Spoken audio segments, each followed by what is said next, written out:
Thank you, everyone, for being here today. We're so excited about this webinar. It's really something innovative and different for us at 30 by 30. We tend to have a lot of women leaders on talking about their challenges and their stories and what they've experienced throughout their careers.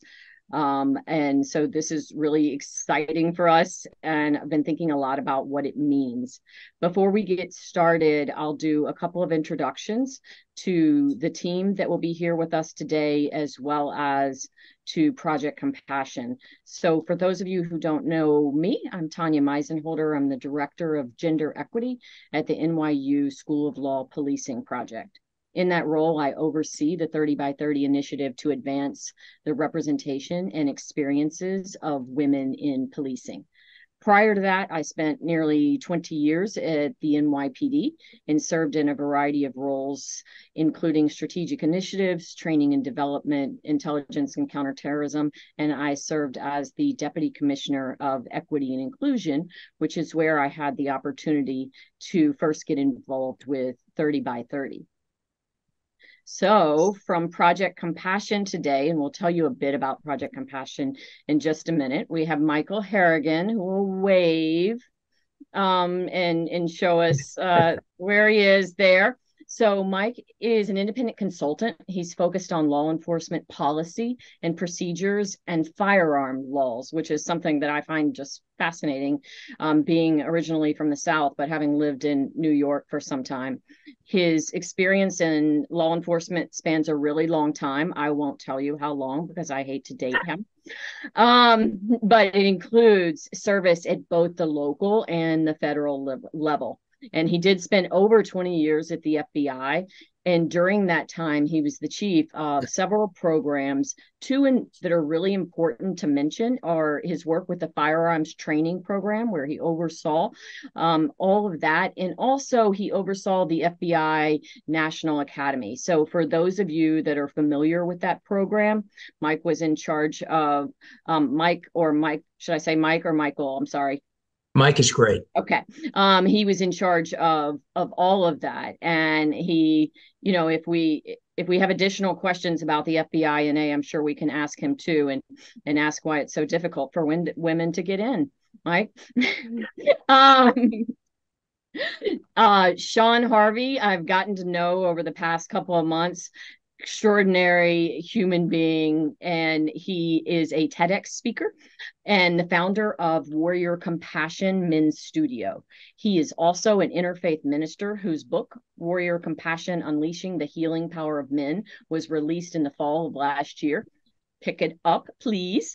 He has over 25 years of experience in leadership and organizational development consulting, and he's taught organizational behavior and change at Cornell, NYU, and Baruch College. So two very different experiences that come together to do some work on Project Compassion.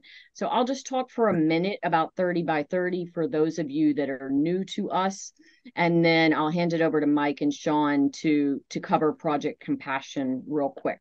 So 30 by 30, for those of you who are unfamiliar, is an initiative that started a few years ago. It's intended to increase the representation and experiences of women in policing. It's based on empirical evidence that shows that women police at times different than men, and that shows up in terms of less use of force, having more better outcomes for sexual assault and domestic violence victims, and they tend to be more honest. Can you believe that? But we started several years ago. We have nearly 400 agencies that have taken the pledge, which is a series of actions that agencies commit to improve gender equity in their workplace. And I want to be very clear about what we are not. So in order to demystify some of 30 by 30, I'll let you know that we are not about special treatment for women or tokenism or favoritism. We're not about gender stereotyping. And we're absolutely not about lowering standards. So there's a lot of conversations that happen in policing around physical fitness and lowering standards. And that's not the case at all. What we advocate for is ensuring that the standards are validated, because there are not national standards for validating things like physical fitness, and that they're appropriate for the job. And we also are not about removing men from policing. We need men in policing, and we also need men at the table as we have these conversations about what works and what doesn't work to advance women in policing. Mike, Sean, I'll turn it over to you to give a brief overview of Project Compassion. Sure. Mike, you want me or you or? Yeah, go ahead, Sean. All right. Go right ahead. Okay. Well, first of all, it's great to be with you all. And I'm going to have a request once we get into this. If folks could just turn on their cameras as you're comfortable, that'll give us more of a community feel so we can be in the conversation. Um, so we started Project Compassion in about October of 2020. We're in the pandemic after George Floyd. And it came actually from a request that we received from actually the chief of police in Nashville. Had asked us, could we help him deepen compassion among police officers? And could we create conversations between officers and community members that humanized each other for a new relationship going forward? And with that, in that time, we just kind of formed. And so we have Mike, who's going to be speaking with me. We have Ed Frauenheim. We have Phil Andrew and Val Rivera, who are all part of the Project Compassion team. And we have been working since 2020 to find new ways to deepen compassion in police departments. And we've started to really see the ways that compassion can be a precursor and a support for gender equity to really be powerful for transforming cultures that aren't just going to be there to help attract women into policing, but also retain women so that we create cultures that are really open, responsive, and receptive to all. Thanks for that, Sean. I appreciate it. So as Sean mentioned, today is going to be a little bit different than our traditional webinars, which some of you are accustomed to, and that we hope to have more of a community, more conversations. And so there will be more interaction, we hope, amongst all of us as we dive into this topic. It's really important for 30 by 30 and Project Compassion to hear from many of you who are in this space. So please don't be shy. It will get quite boring if you're just listening to me, Sean and Mike, for the next few minutes. Not really, they're very exciting. Anyways, as we start this conversation, I wanted to start with a question around why.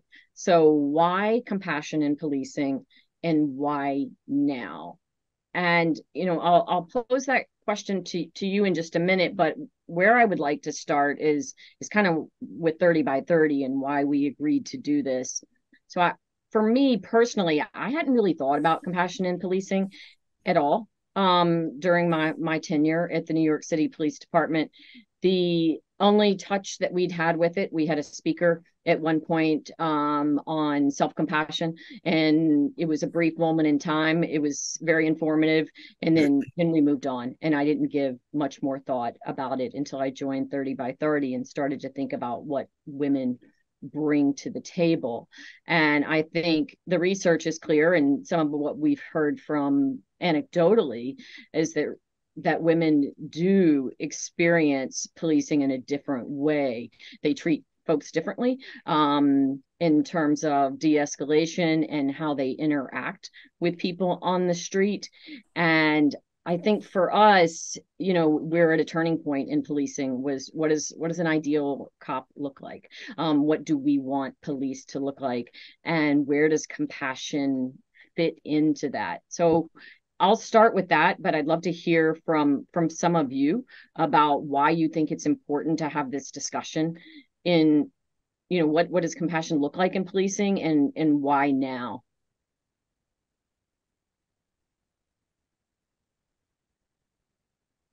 Are we coming off mute or just popping it in the chat? You can come off mute. We'd love to hear from you.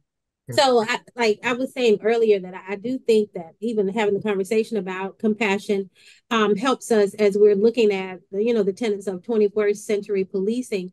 But if we look at how challenging the times are, how departments are increasingly strapped in terms of even finding people to just be on patrol, the challenges become greater. And when you're able to meet that challenge with a better sense of compassion, I think that helps sort of gird you when you're looking at that, because without that you become more angry, you become more in tune to what you're trying to stop than what you should do as a sworn police officer. That's just me. No, you know. Mhm.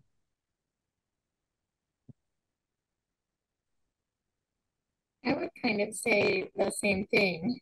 I'm in HR, so I'm not a cop, but I'm at a sheriff's office and I've worked at a couple agencies over 10 years.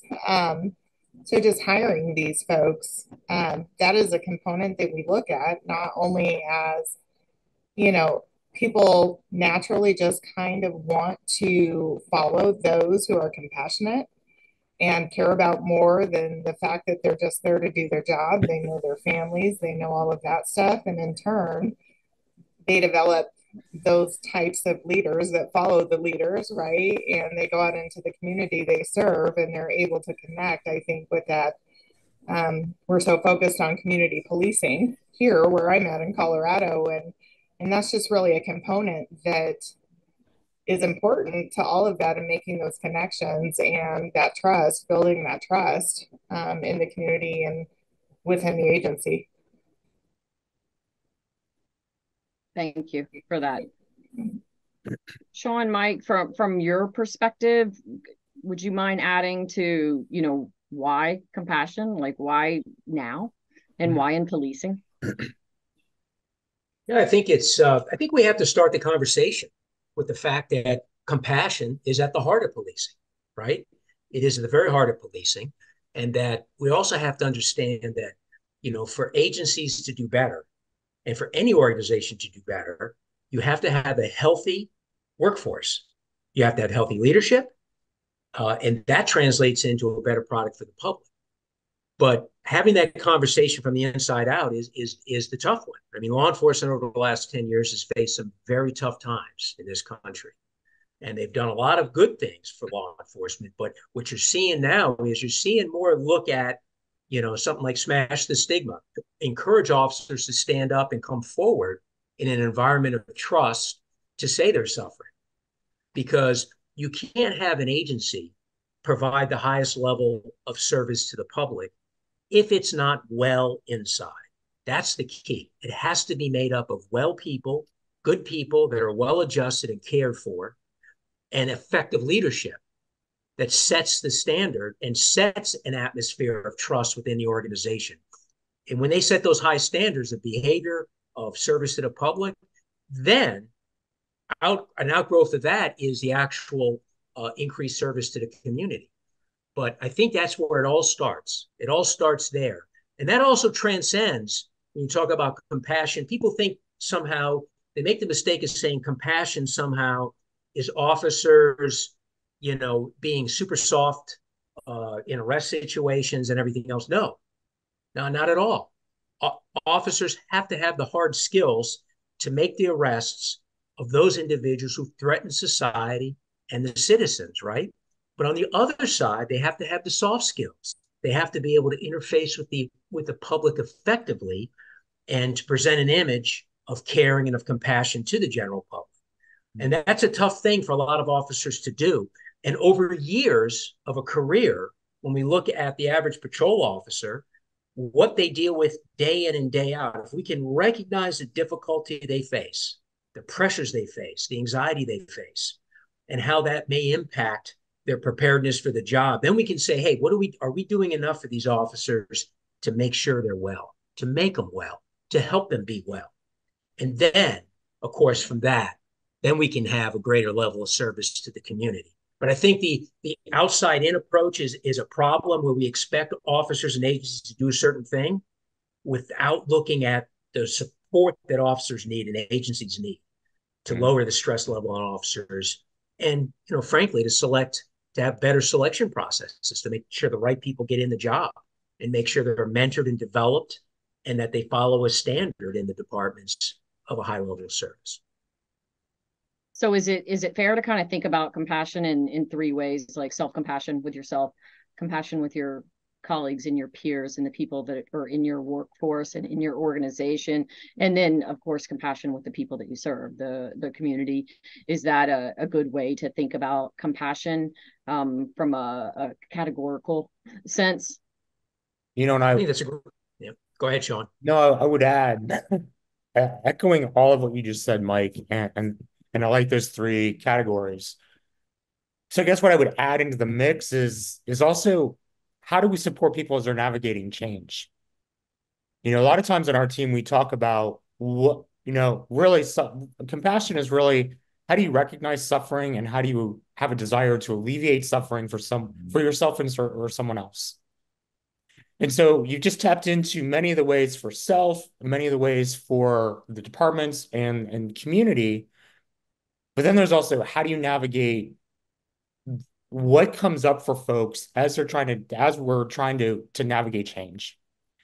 And in that, especially even when we're talking about just simplifying it down to men who are starting to navigate the shifting gender rules and roles that we're talking about in order to get to gender equity. Often in the pursuit of justice around gender equity, we're not taking into account what is the emotional navigation men need to go through to be able to shift perspectives around embracing gender in new ways. And so I think even as we're talking, just even from this example, how we're able to have compassion for where men have been to where they're going and to create the space to be in the inquiry for themselves around navigating these changes can be a way of thinking about how a compassionate approach can invite more folks into the equation and be part of the conversation. So, Sean, one thing you mentioned is that is the word suffering. And as I think about that, I'd like to pose that question. How do we see police officers as suffering? And, anyone jump in? Well, I'll just say in working on my book, I talk a lot about the ways that men suffer. And so we can look at it from depression rates, trauma rates, addiction rates, suicide.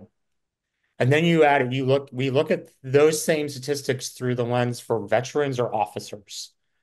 And those numbers often quadruple in terms of what we're looking at in terms of the number of police that have committed suicide, the number of officers who are dealing with addiction, who are dealing with trauma. And so those are often what we call the suffering and silence that we never talk about. And there's often a stigma to talk about it, to engage with it, to explore it. And when we have compassion around it, and that self-compassion work to be able to, as Mike was saying, to break the stigma and be able to get the help you need, that I think it's, and as the cultural landscape for policing, the public perceptions of policing have also complicated issues for officers. That there's even more of a need today for more of the support, more of the conversations, and more compassion as we talk about it from that place of officer well-being and officer resilience. Does anyone else want to add to that? Do you see officers as suffering in, today, and can you think about why that is? And I would say one of the biggest ones, you mentioned perception of police and how that's evolved over time. And then I think about the generational changes that are really changing the way some more senior officers think about the job and what they signed up for, and that policing is not what they expected or thought it would be. And then I meant to mention this, at the beginning, but unfortunately, we lose many people in policing to suicide or line of duty. The NYPD lost an officer 2 days ago, and that resonates throughout the entire department, and in many times throughout the entire profession. So when you think about the impact of that and in the cumulative impact of some of what police officers deal with, that's certainly one way that I view suffering. Tanya, I think you make a great point there. That gap between what officers expect in the job, what they're trained to do, the resources they have, the tools they have, and then the needs that they are asked to address. That has its own traumatic impact of not being able to serve the public and really help them with the problems because they don't have the resources or the tools, because some of these aren't law enforcement really ready problems for them to solve. And that's hard. It's hard to walk away from these engagements and know that you didn't really help because it wasn't either what you were trained to do, your department won't let you, or you literally don't have the resources to do it. That's another kind of social function. I would also add, just like with our department, and I'm sure there's a lot in this situation. In fact, I know there is, just a lack of staffing. And that also leads to the inability to help in a manner that you want to. Unfortunately, we don't have a huge staff, but we've got about 500 sworn in civilian where I'm at. And we've lost 5 people this year through various car accidents, things of that nature. No line of duty deaths or anything like that. But, we don't even have enough staff to let these people grieve or to take off. And then there's still the mental health stamina that's out there, whether we say we support you in your wellness or not, it's still there. And people are afraid to come forward and say, I'm struggling, because they think their career depends on it. And that's really hard for our HR staff to watch when we're trying to shape some culture here and make improvements. Those are just some things that we can't help because we can't fix what we don't know is broken, and people are too scared to come forward. So that's another way that I think people are suffering. We can throw the line out there, but until we actually live what we're saying and show some examples of that, I feel like they're going to continue to suffer. And how, I just don't know the answers to that. Like, there are some that I can't go and hire 15% of the staff and help that. It's just too hard of a job market right now. Yeah, and I think the staffing crisis has been going on for some time in law enforcement, but it's certainly reached a high now in terms of not only people who want to join the law enforcement, but also those who stay. And then to somebody's point early on, what are we looking for in officers now? And then what are people looking for in a career in law enforcement? Generational changes have certainly shaped what people are interested in. One other thing, Sean or Mike, that you mentioned was that compassion is often viewed as a sign of weakness. Can you say a little bit more about that? Yeah, absolutely. I think culturally in departments, being generally a male-dominated environment, paramilitary type structure, you're expected to, you go to a tough call, you shake it off, and you go on to your next call, right? And there's an image you have among your coworkers in departments that you're not affected by that. You go to a deceased person, you'll see officers at the time making jokes about the dead person. It's not that insensitivity to the person; it's a way for them to try to make the situation lighter and not have to recognize the dirty issues behind the death, right? So that's in the core of law enforcement, and I think we recognize across the organization or across the profession that we have to get better taking care of our people. But we can talk about it. There's a lot of theories out there, but it really comes down to the chief executive officer of that agency. It comes down to that person, his command staff, and the support they get from the city council for funding and everything else. But it really comes down to them at the very top the tone they set, the leadership they show, and the risk they're willing to bear to develop programs and to develop an atmosphere of trust and caring from the lowest patrol officer to the highest. That's a tough one because not everybody in leadership is well positioned to do that. And that's where it is, because we don't have one big agency in the United States. We have thousands and thousands of tiny little agencies individually run, with a general philosophy of protect and serve. But each one is individually, because they're individually run, it really falls to those leaders to make those changes. So I think that the structure in law enforcement right now is problematic in that it's not welcoming in a lot of areas for individuals to say, look, hey, I'm over my head here. I'm having some bad thoughts. Let me step up and go into a treatment program. Let me get myself realigned.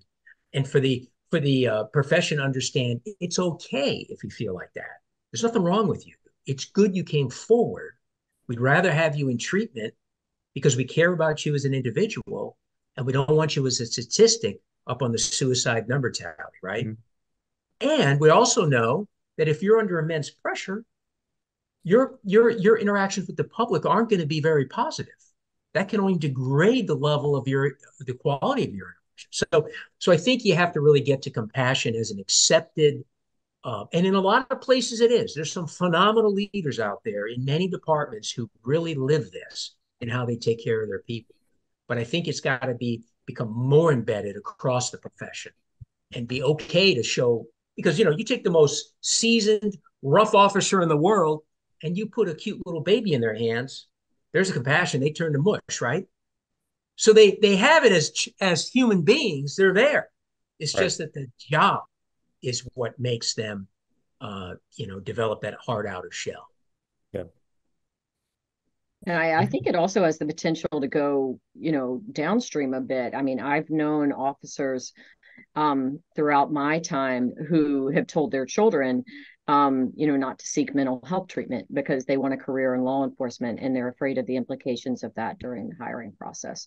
So, I don't know how common that is, but I certainly have seen it in New York City. So you can think about, that as well. And Sean, I don't know if you have anything else to add to that.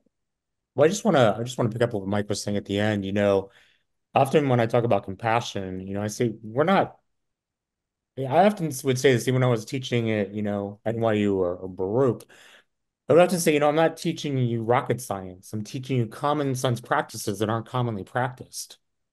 And I think when we start talking about compassion, what we're talking about is what many of us already know, what many of us often exhibit, but it's just reminding us of our own humanity.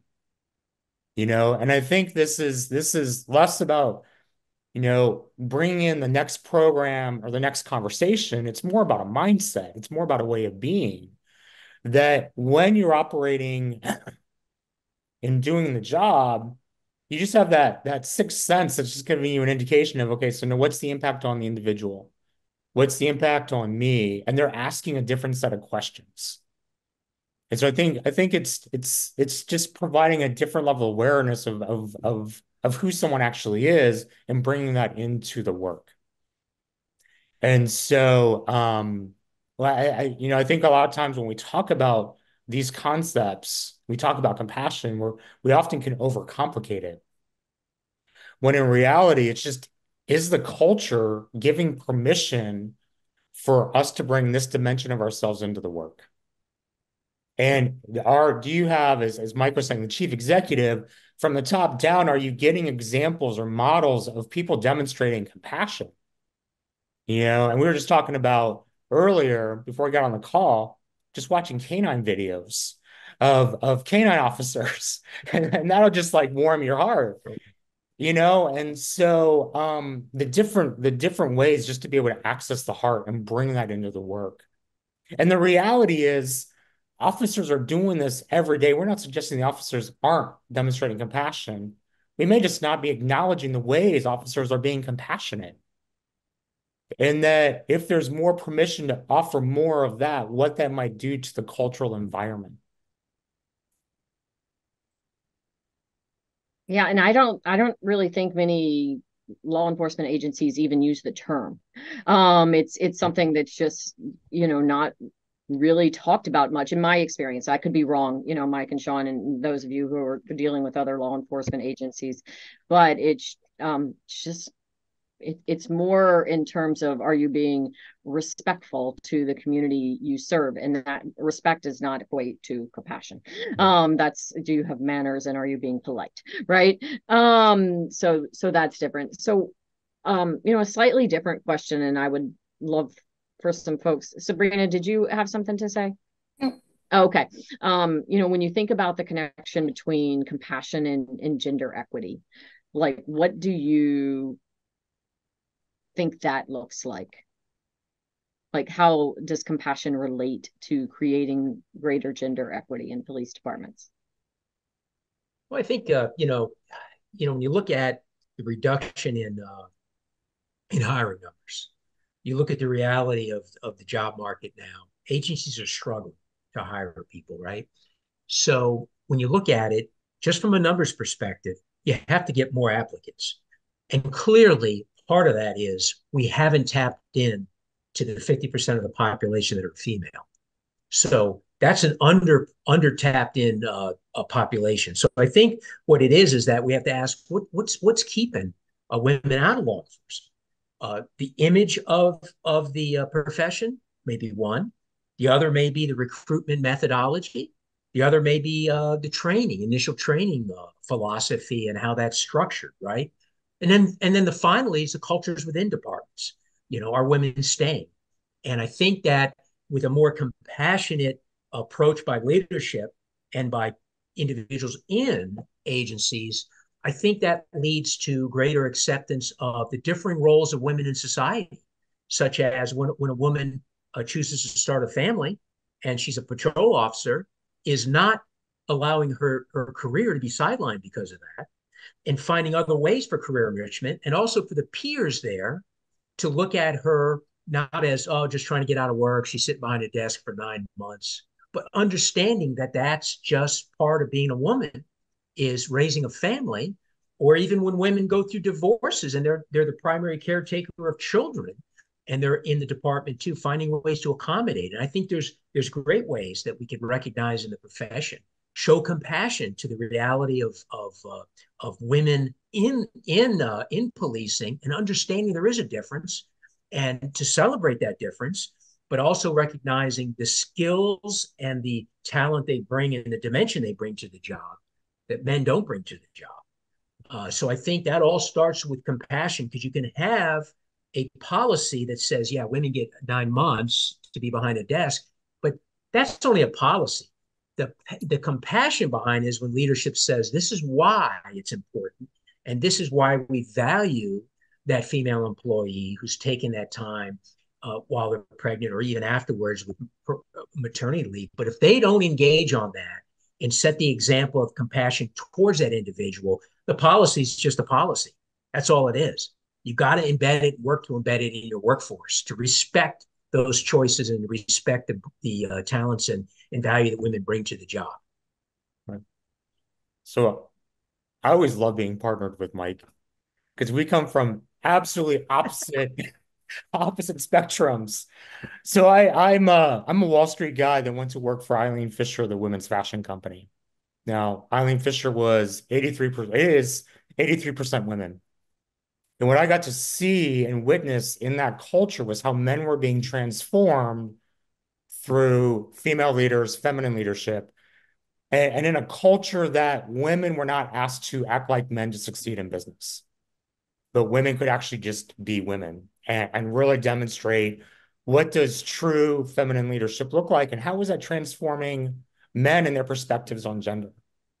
And so when Mike and I come in, we tag team on this, we're able to see it from multiple perspectives around how this work of a compassionate culture can lead to supporting gender equity and the understanding that of the complexity of gender, the assumptions we have around gender, and the challenges of the misunderstanding that can be created. And when we have the patience and the compassion to really bring people forward, to really explore their understanding, their challenges, and to be able to see things from a different perspective. But the other part of it, I think, is women in leadership. And the more you have female leaders in law enforcement, they're often bringing a different perspective, a different level of compassion, a different level of empathy to the ways they make decisions. And it's more of less the actions they take and the way of being they present. And as you have more of that in leadership, so not just women in policing, but female leaders in police departments, that's also going to be part of what creates some of the culture change and supports breaking down the gender divide implicitly or explicitly that exists in departments.